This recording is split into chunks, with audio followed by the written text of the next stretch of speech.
Պատերազմ վերացնել եք դուք, աղետներ վերացնել եք դուք, կորուստներ վերացնել եք դուք եւ շարունակաբար բերելու եք դա, եթե դուք մնաք իշխանության։ Դուք ընդհանրապես ով եք, ինչ եք ձեզնից ներկայացնում։ Ընդդիմադիրների մեղադրանքները հունից հանում են Փաշինյանին։ Երրորդ օրն է խորհրդարանը քննարկում է կառավարության ծրագրի կատարման զեկույցը, որն ընդդիմության մոտ բազմաթիվ հարցեր է առաջացրել։ Նրանք սուր քննադատում են Փաշինյանին ու մեղադրում 2021-ին ժողովրդին տված խոստումները չկատարելու համար։ Կառավարությունն այս տարի էլ օրիգինալ չգտնվեց եւ որևէ կերպ իրեն նեղություն չտվեց բացատրելու, թե ինչ կապ կա այս փաստաթղթի միջև եւ ինչ եւ այս փաստաթղթի միջև։ Այս երկու գրքույկների մեջ որևէ կապ չկա։ Ի տարբերություն դաշնակցական ընկերոջ, Արծվիկ Մինասյանը մեկ նմանություն գտել է կառավարության ծրագրի ու զեկույցների միջև։ Այստեղ միակ բանը, որ նման է այս բոլոր գրքույկներն իրար, այս գույներն են, որ տրենդային գույն է, հա, անդրացիտ եւ կապտամանուշակագույնին խփող, ուրիշ ոչ մի նմանություն չկա այս փաստաթղթերի մեջ։ Ոչ ծրագիրն է անպատասխանում այս զեկույցներին։ Ոչ անգամ զեկույցներից յուրաքանչյուրի տարվա զեկույցն է անպատասխանում հաջորդ տարվա զեկույցներին։ Վարչապետը 3 դժգոհում էր արդարությունից ու արդարադատությունից, նշելով, թե շատ ոլորտներում պայքարում են ընդդեմ մաֆիայի, որը մետաստազներ է գցել կառավարությունում, դատարանում, ոստիկանությունում, խորհրդարանում։ Չեն բացառում, որ վաղը ասեն ադրբեջանցիները օգնեցին հաղթելու հայկական մաֆիային եւ նաեւ միջազգային մաֆիային, Կոզանոստրա եւ այլն։ Հաղթեցինք, դե հիմա ադրբեջանցի ոստիկաններն էլ թող գան, որ օգնենք, որ փողոցում այլ մարդիկ իրար չսպանեն։ Ավելին ասեմ ձեզ,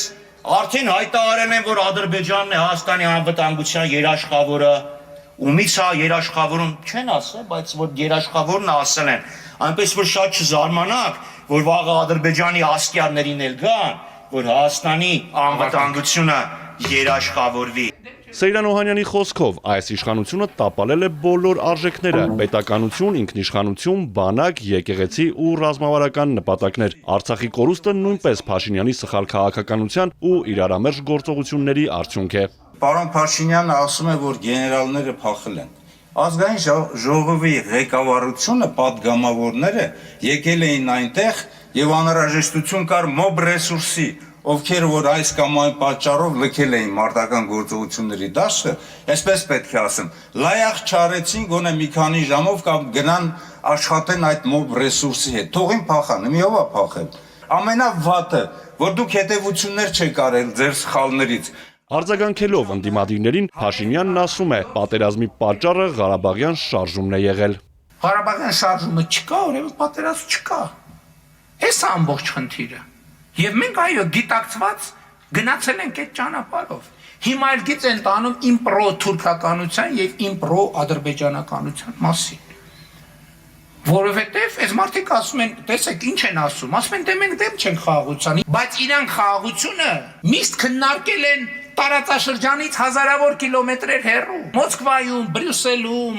այլ տեղերում, Քիվեստում եւ այլն եւ այլն։ Ի տարբերություն նախկին իշխանությունների, իրենք համարձակություն են ունեցել ու հարցեր լուծելու համար հազարավոր կիլոմետրեր հեռու չեն գնացել։ Մենք շատ արդյունավետ իշխանություն ենք, որովհետև մենք մեր երկիրը դուրս ենք բերել թակարդից։ Սրա համար խիզախություն է պետք եւ մենք այդ խիզախությունը ցուցաբերել ենք։ Թակարդի մեջ մտել ենք Ղարաբաղի շարժումով, ասում է Արցախը Հայաստան է եւ վերջ խոսքերի հեղինակը, բայց դա անցյալում է։ Հիմա Փաշինյանն այն կարծիքին է, որ եթե թակարդից դուրս չգանք, Հայաստանն ենք կորցնելու։